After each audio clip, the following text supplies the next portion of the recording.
Hi, I'm Stefan from NRC. Today I'll show you how to make your booster safer with our hose protection line.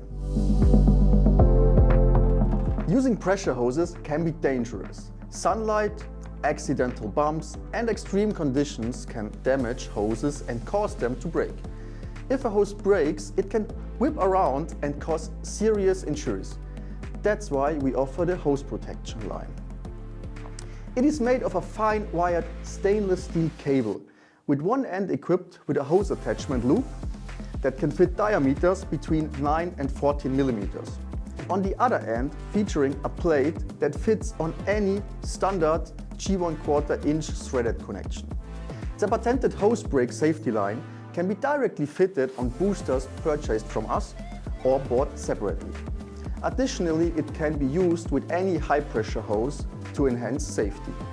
To learn how to install, check our other video called How to Install a Hose Brake Protection Line. I hope you liked this video, and if you have further questions, please contact us. See you next time!